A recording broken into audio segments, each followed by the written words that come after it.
Welcome to Seek Reality with Roberta Grimes. Joyous conversations about what the afterlife evidence and modern science combine to tell us is true about our one reality. You have nothing to fear.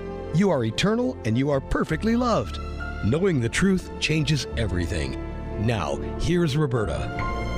Welcome to Seek Reality. I'm Roberta Grimes, and I'm so glad you're with us today, because today our guest is going to be your host. It has of late become clear to me that once everyone loses their fear of death, the world is going to be transformed. Fear of death is the base fear, the fear from which all other fears spring, and fear is the root of all evil, all negativity, and every horror that is making our world feel as if it was falling apart. And isn't that exactly how it feels now? When we all have lost our fear of death, the consciousness vibrations of this whole planet are going to just start to rise naturally, no matter what else we do, and by a lot. What I'm going to say to you today is all true. None of this is about beliefs any more than your confidence that breathing in will bring air into your lungs and then breathing out will send it out again is just a personal belief. It's fact. It's all fact. My dear friends, I have spent the past 50 years of my life in researching death and the afterlife as a compulsive hobby. Just ask my husband, the poor man. Just so I can share with you today the most glorious certainty that ever could be. Your mind is eternal. You're going to live forever. There's no question about that. You never began. You're never going to end. The evidence for that is certain. It's consistent, and it's abundant and overwhelming. It's true.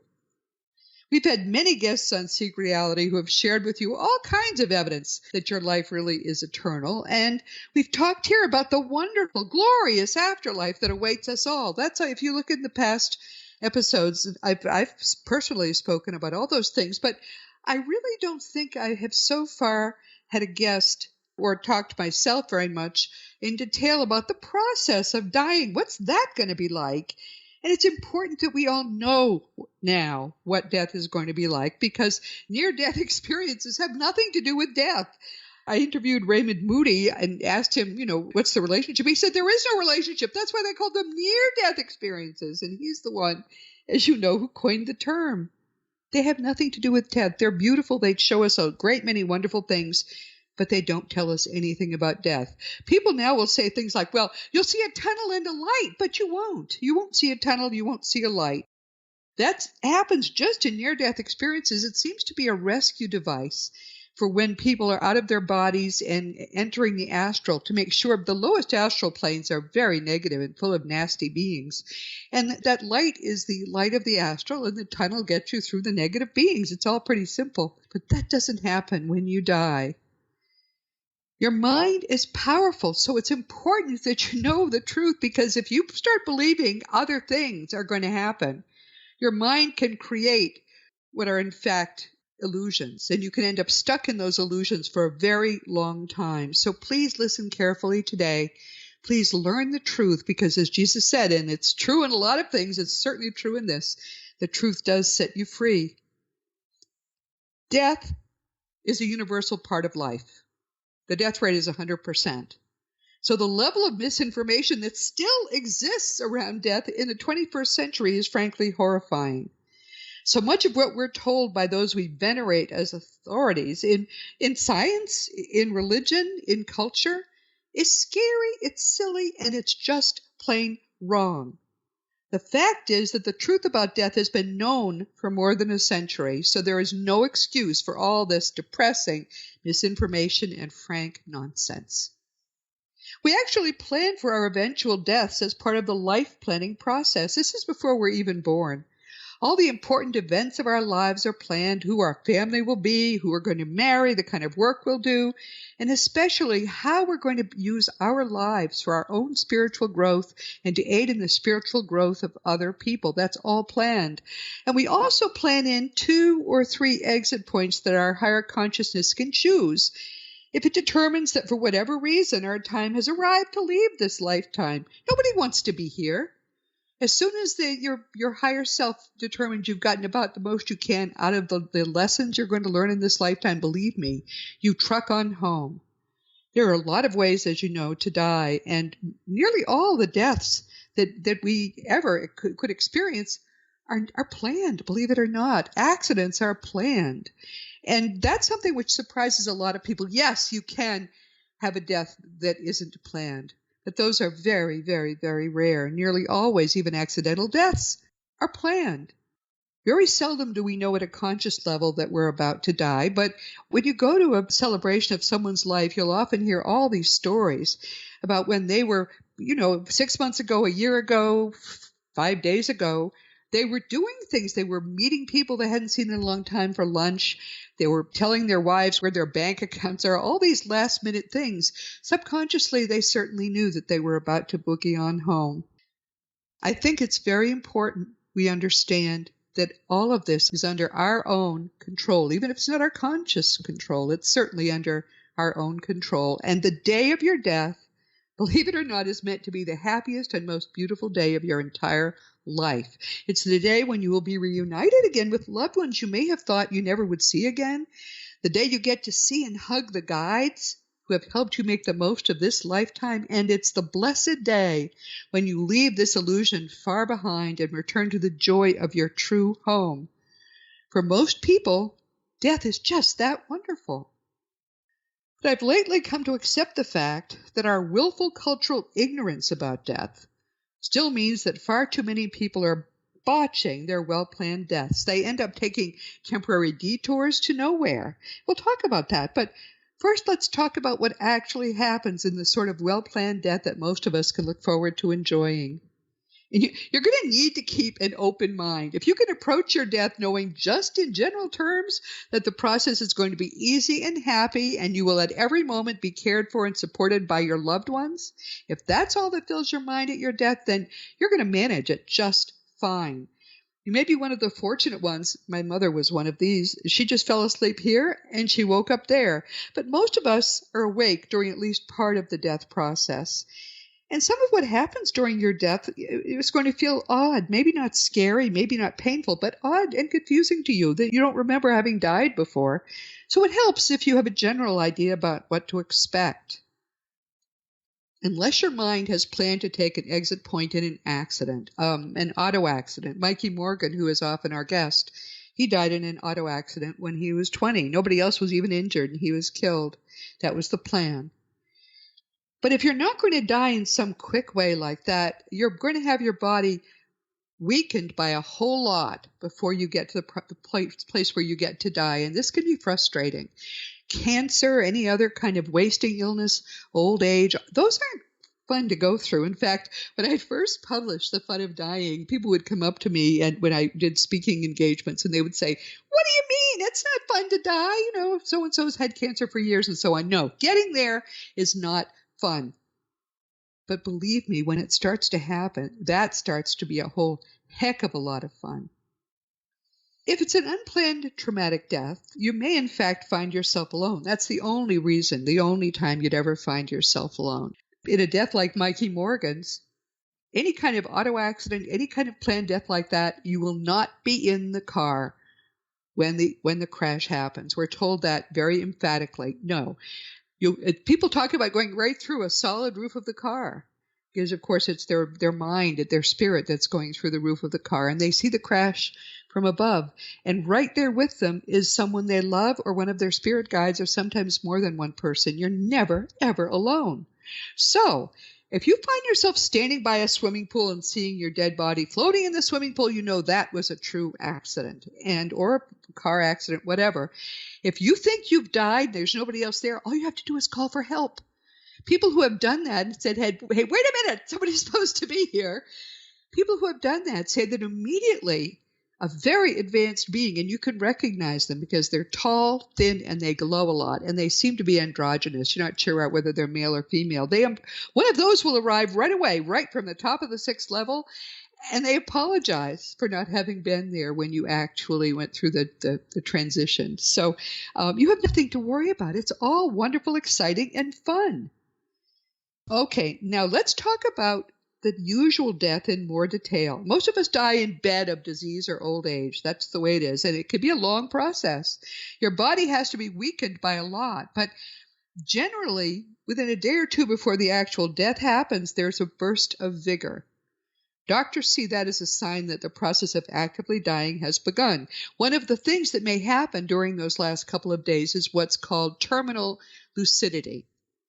Maybe you've been in a coma, you've had horrible Alzheimer's, something, you've been totally out of it for a long time. Suddenly, you're sitting up in bed and talking lucidly, calmly to the people around the bed. What has happened? Well, they can't explain it, they being the doctors and the other clueless folks who insist that minds don't exist separate from the body. But what's happening there is that your mind is starting to actually separate from your brain. As soon as it gets even partially free from that horrible dead brain that you've still been living with, but it's been basically useless, as soon as that happens, you're fine. And you feel fine, and everything is fine, and you, believe it or not, you're never afraid at this point. By the time you get to that within a day or so of death, you're not afraid. You know what's going on, even on a subconscious level. And that moment of terminal lucidity can be a wonderful time where you finally get to say goodbye to people around your bed that maybe you hadn't been lucid enough to talk with for years. And also in the hours before your death, there are going to be deathbed visitors. The timing of their appearance is variable. Some people see them even weeks ahead, but usually it's within the 24 hours or so before the body actually dies. They usually appear, by the way, in the upper corners of the room. So if you're by a deathbed and you see someone looking at the upper corner of the room, you know that they're seeing and talking in their mind with their loved ones who have come for them. Could be one or two, could be a crowd. It's very, very individual, depending on, what people want. This is your time. This is your precious time. And you are the center of attention of these people. But as soon as you see even one deathbed visitor, you know everything is going to be fine and you relax. Also, by the way, you can see pets. I should mention that. A lot of people say, I want my dog to be there. Well, if you want the dog to be there, the dog will be there.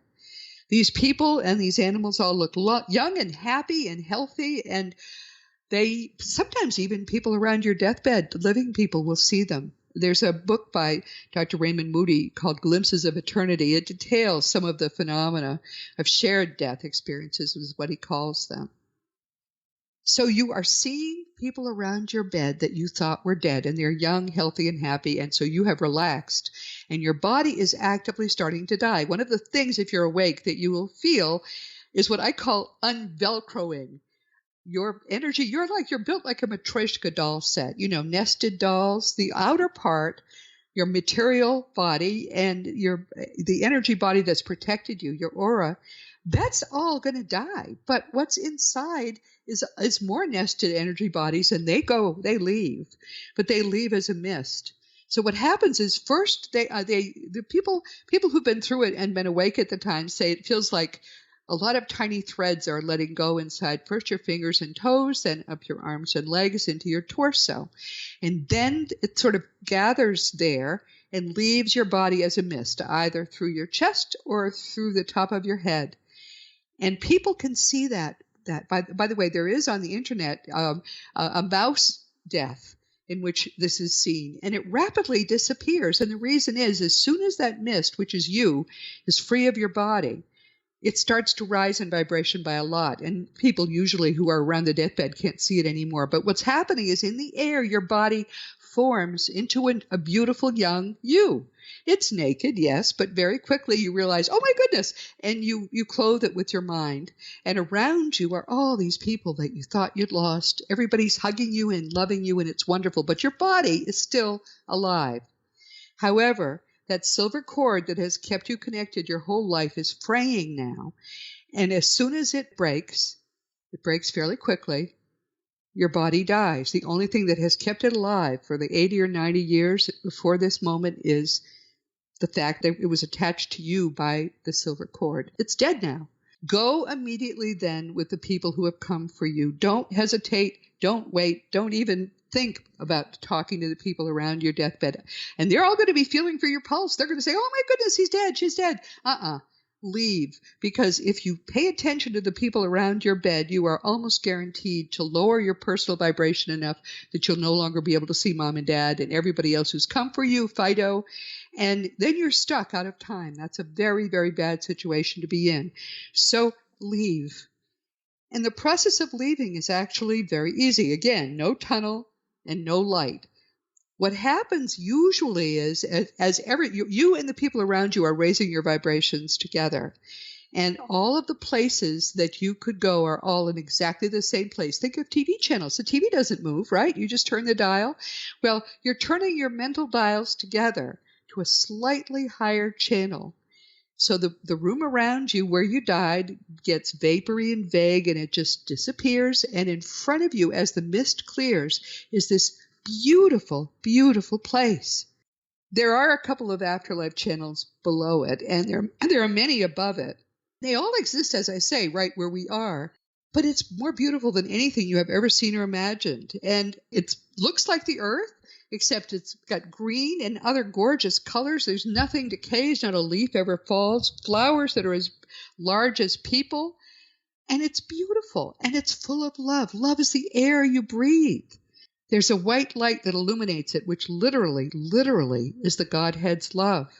There are no shadows. It casts no shadow at all. You'll get quickly used to how gorgeous and wonderful it is, but it is quite a shock to find yourself there. And many people, when they first arrive, just want to sit on a park bench and look and breathe and believe that they have finally made it. It's as solid as here, by the way. You're standing, your feet are on solid ground. You are solid. Everybody around you is too.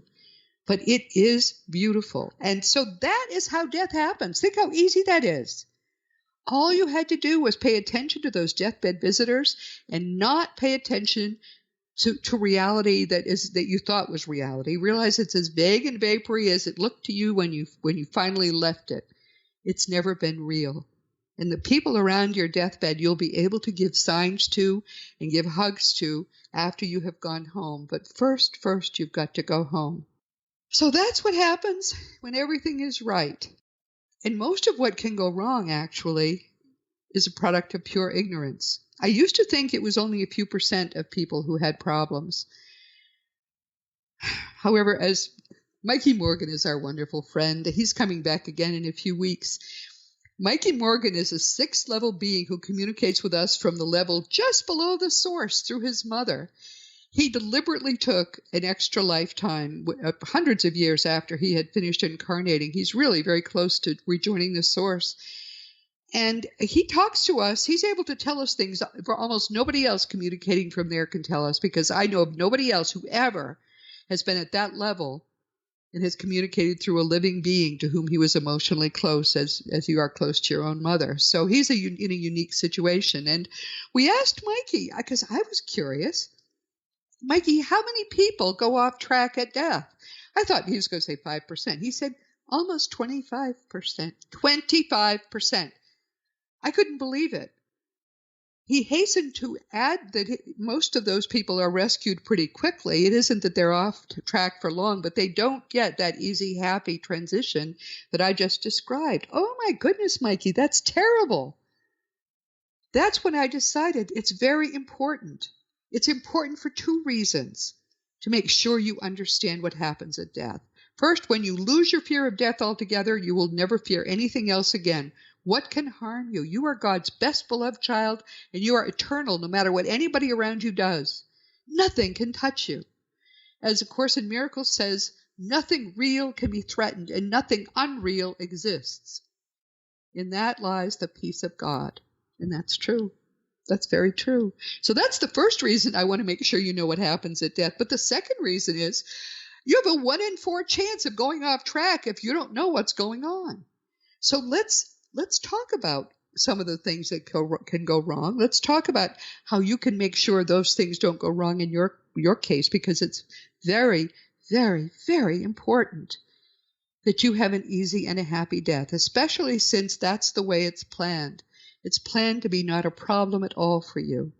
All you need to do is trust those people who come for you that you thought you'd never see again. And there's Mom and there's Dad, and they're talking, and their voice is the same, by the way. Everything is the same except they look young and beautiful.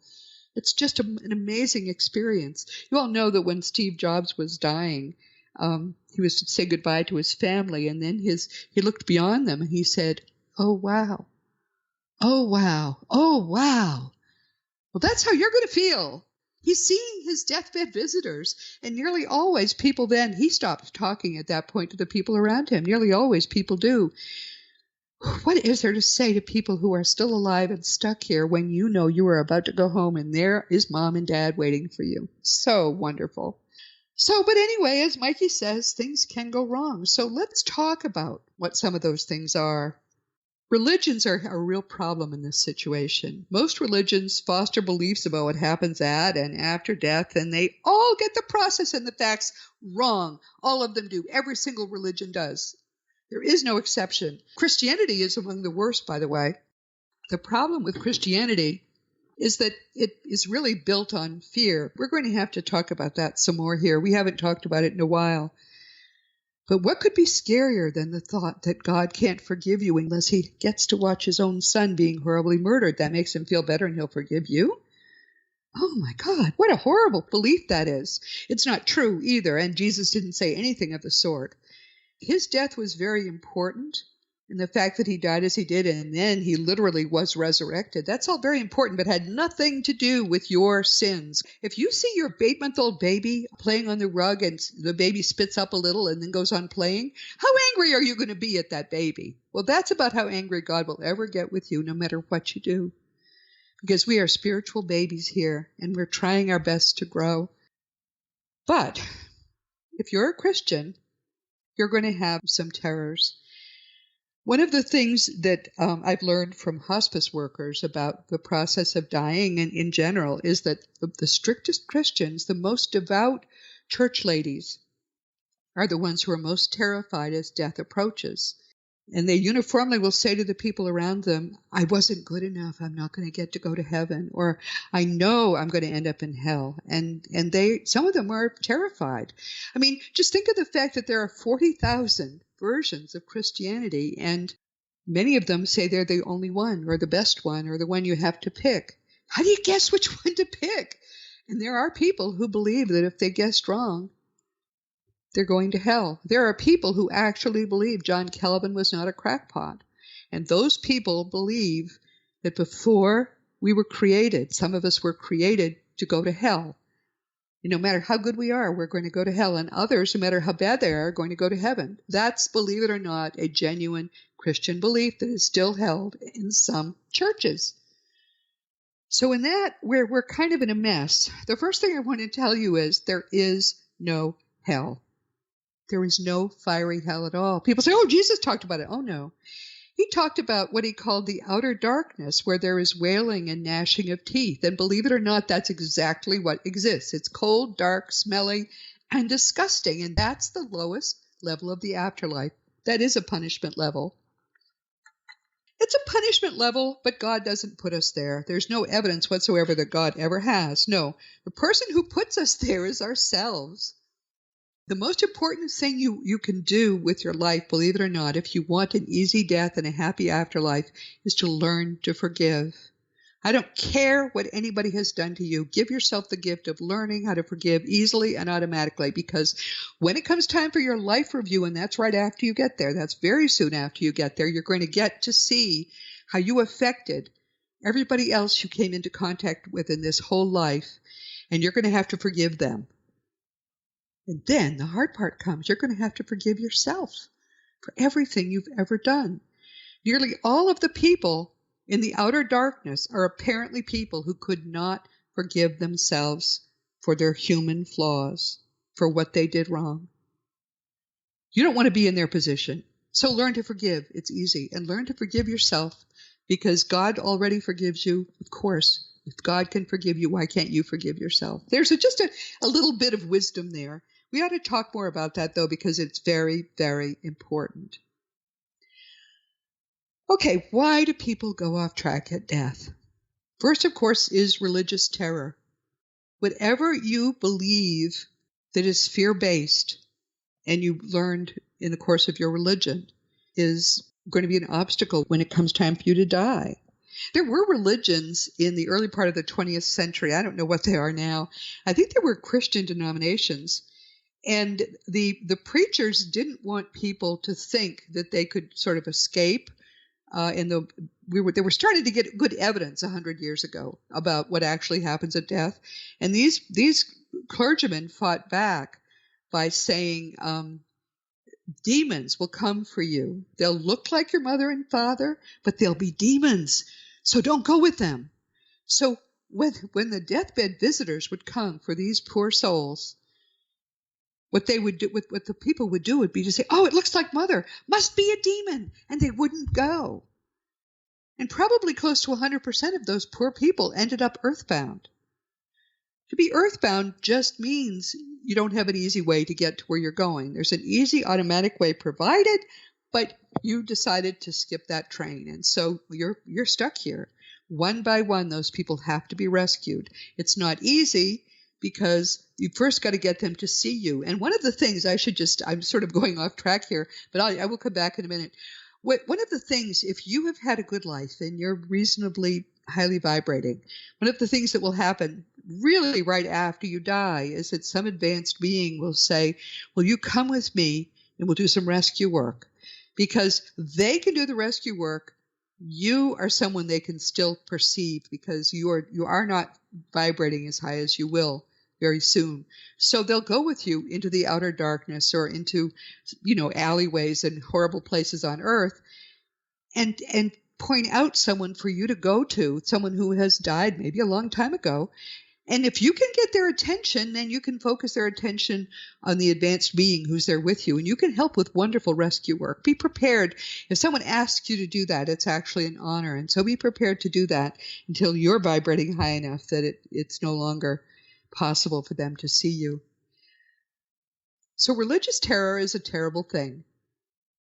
If you are afraid, and it's because of some of the things you've been taught in your church, then do yourself and do the Lord a favor and find a church which doesn't teach you to be afraid of God. Because God is nothing but love. Jesus told us that. Let's just listen to the Lord now. He told us that God is love. If yours is a different religion and it's not teaching you to be afraid, then great. There's nothing wrong with religions per se, except that if they teach us negative things, they can really mess up our minds. And when it comes time to die, it can be a very, very hard thing to get over. So religious terror is the first problem. The second is, if you're certain about what comes after death, you can also screw yourself up. If you're sure there's nothing after death, for example, that's what you're going to see. There are tales of people wandering in a fog of nothing. They're as alive as they ever have been. But because they believe there'll be nothing, that's what they're in. There's no time, fortunately, so they're not as aware of time passing as you or I might be. But there are what Robert Monroe, the great astral traveler, Robert Monroe called hollow heavens. There are other hollow heavens that are very common. One of them, as you can imagine, is St. Peter's Gate standing on clouds. That's it. That's all there's there.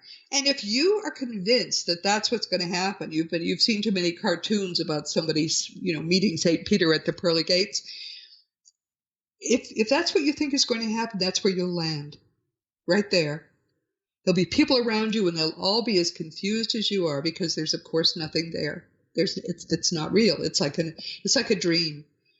But you have to be rescued from there. You'll just be very glad when people get your attention enough to be able to rescue you. There's another kind of hollow heaven, which is usually a little religious village, maybe a church surrounded by little homes. And there's nothing but church suppers going on there all the time. It's, again, not real. It's just that's what you expected that heaven would be. I'm sure there's a throne room. There may be several versions of God's throne room. But again, there is no throne room. That's not real either. You have to be rescued from it.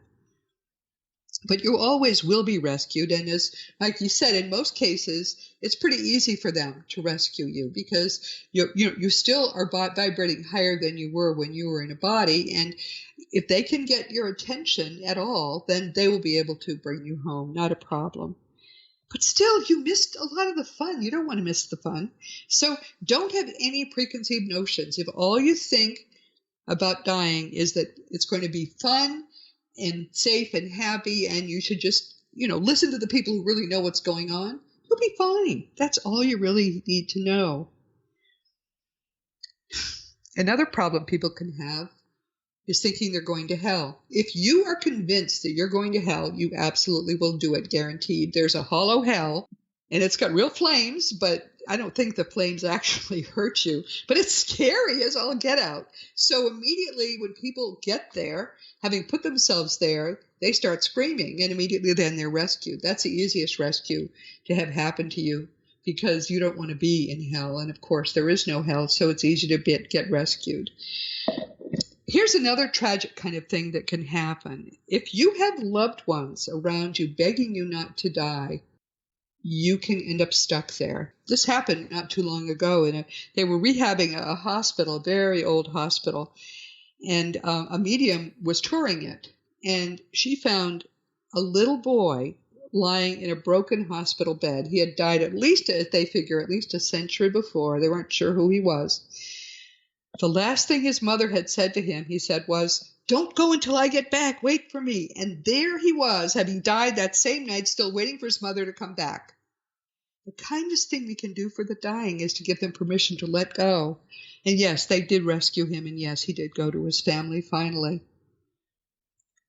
And then, of course, being an addict is also a tremendous problem. Many people who are addicted to drugs, alcohol, and believe it or not, sex is a big addiction. Whatever they're addicted to, they often don't want to leave because they want to stay where they can get their fix. And if you get drunk yourself in a bar, or if you are near people doing drugs in an alleyway and you yourself are high, you're very likely to pick up at least one dead person who becomes a sort of a parasite of yours, because they can get high whenever you get high, and they drive you. If you wonder why it becomes so hard to crack, to kick a habit, that can be why. Believe it or not, we are told by astral travelers that there are actually sort of pig piles of naked people in the astral who are trying to have sex with one another, and of course it's not possible. So what a mess. You don't want to be there. Don't be addicted to anything. And finally, don't get killed in battle if you can avoid it. What happens when people die in battle is that there they are running across a battlefield and their body gets killed. A shot kills the body, but they keep running. During both of the big wars of the 20th century, First and Second World War, there were specific mediums in England which were chosen actually because they were very good as mediums. And those who were doing massive rescue work among these people who were wandering around the battlefields would bring them to these mediums who would convince them that it was time for them to go home. They were dead. A lot of them wouldn't believe they were dead. I'm fine. I'm just fine. I just need to, go back to my troop or whatever. But they did a wonderful rescue work that these mediums did. And one by one, these soldiers were sent to their loved ones who were waiting for them and had been waiting sometimes for a long time. So again, all of these things are problems which most people have no idea about. So how do you avoid having these kinds of problems? My goodness. First, be sure you learn the truth. Once you really understand what happens at death and are relaxed about it, you cannot possibly have a problem. It's the easiest thing in the world, and it's the happiest thing in the world. I mean, it seems like a big deal, right? I mean, you drop your body. Aren't you used to thinking of your body as you? No, it's like an old Toyota. It doesn't run anymore. So you get out of it and you leave it behind without a moment's regret. Learn the truth and be open-minded. Things are going to happen you don't expect, even if you're careful to try to understand what has happened to others. This is your death. Your death is going to be unique. So be open-minded. And above all, ignore the living people around you. Once you're out of your body, they can't help you and you can't help them. They will never be able to see you no matter what you do. So go with the deathbed visitors. They really have come just to bring you home. And once you are back, once you've gone through the intake process in the real life that you're returning to at death, then you'll be able to send all kinds of messages and signs and have a lot of fun with the people that you left behind. But you can't do anything now. You've first got to go home, so make sure you do that.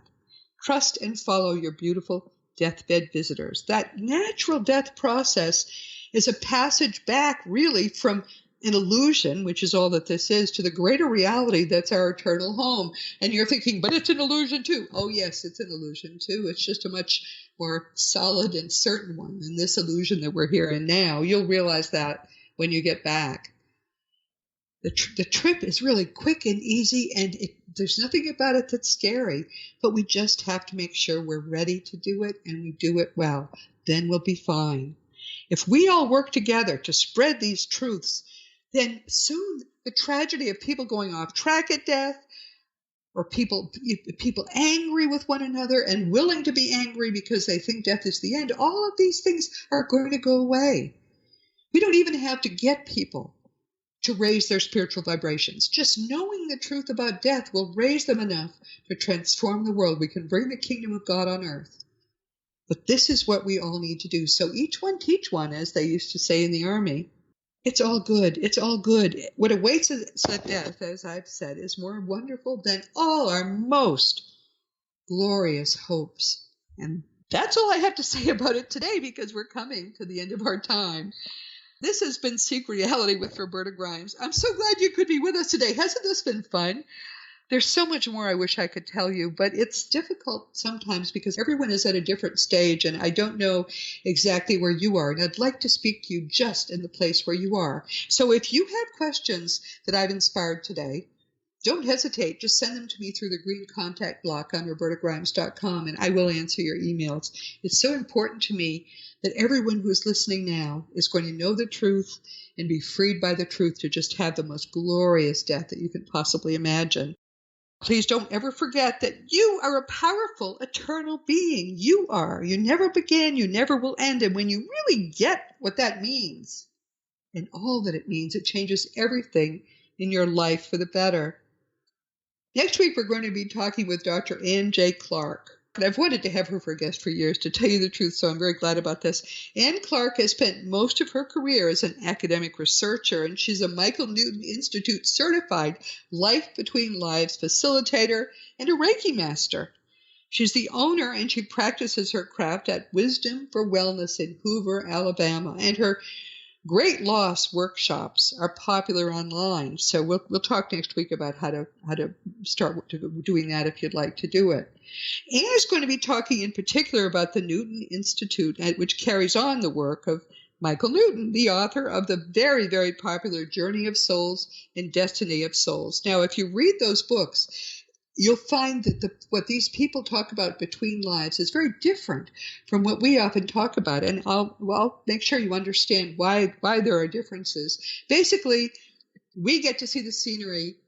When people go back, they're looking at the scaffolding that holds up the scenery. That's really the only difference. That's why they see people as sparks of light. It's very simple, and you can see things either way. It's up to you. But for the most part, to keep us from being afraid, we get to look at the scenery, which is the beautiful part. Anna's going to share with us some of the amazing results that can come from Life Between Lives therapy, and she'll talk a little bit about her next book called Healing from Great Loss, Facing Pain and Grief to Recover Your Authentic Self. That's going to be released at the end of the year. We'll probably have her back then to talk about it. Anne has received lots of awards for her work, very satisfying, and among them, she has the prestigious Peggy Newton Award. It's from the Michael Newton Institute. So please join us next week and learn more about what's going to be an amazing part of a much better future world in which emotional healing is going to mean actually profoundly spiritual healing above all. Of course, today our guest has been your host. I hope you don't mind. It just seemed important to me that you know the things that we know. And I realized I didn't have a guest to call on except for poor Craig Hogan, who is with us so much of the time. He could have done this very well also. But I just wanted you to understand that we truly are immortal beings in the most amazing and wonderful sense of that term. And death is easy, happy, and fun. That's all you really have to know. Death is going to be glorious for you. You walk away with no regret and you never look back. That's how you drop your body at your death. That's how easy it is. You're not attached to it at all. Once that silver cord breaks, it's like nothing. It's just a piece of meat. That's all it is. I know it looks from here, though, to be a very big deal. Oh, my goodness, I won't even have a body. Well, yes, you will. You'll have a body that's formed by your mind, and it's a beautiful body. And I know just how I'm going to look. When I get a little older, I'll describe it to you so you'll know how to look for me. I'm going to look gorgeous. But trust me on that. I've spent my life studying this. What I'm telling you is absolutely true. And it's fun, and it's glorious, and you have nothing to fear from death. That's the big takeaway from today. That's what I want you to remember. Please listen again if you still don't get it, because it truly is true. When I wrote The Fun of Dying and gave it that title, which actually came from my guide, but it understates the case. It's not just fun. It's glorious to die. It's wonderful and beautiful to die. You planned for it before you even were born, and it's in the not very distant future. I don't care how old you are. When you make that journey home, and you will soon, it's meant to be the most wonderful time of your life. And if you're prepared for it and calm and ready for fun especially, it's going to be the most wonderful time of your life. And actually, I'd like to just mention quickly our amazing friend, Mikey Morgan. Mikey is a genuine sixth-level being, and I've known of no other who chose to come to Earth in a body, except, of course, Jesus, but he's in a class by himself, and he was seventh level when he came. But Mikey came from the afterlife level that's just below the Godhead, and he's last lived on Earth in the 1600s, he tells us. But he became so worried, as many people there are, about how things are going on Earth that he took that extra lifetime. It ended in 2007, and he was only 20 for a good reason. He wanted a good long time to be able to talk with us through his wonderful mother, Carol. His book is fantastic. It's called Flying High in Spirit, a young snowboarder's account of his ride through heaven. It's the best account in print of the death process, the afterlife, and so many other things, and it's from someone who truly knows. Now, as you know, of course, I have nonfiction books too. My books are Liberating Jesus, My Thomas, The Fun of Dying, The Fun of Staying in Touch, The Fun of Growing Forever, The Fun of Living Together, and for children, The Fun of Meeting Jesus. You can order all these books through bookstores or on Amazon.com, and the adult books, of course, you can get as audiobooks. If you want to talk about any of my books or anything at all, if you want to ask me questions about today, whatever you'd like to do, don't hesitate. Just go to the green contact block on robertagrimes.com and send me an email. If you've given me your correct email address, you'll hear from me within a few days. It could be 4 or 5 days, depends on how many other people had the same idea at the same time. But I'm happy, always happy to answer your questions. It's the reason that, frankly, I get up every morning full of joy, is because maybe I'll hear from you today.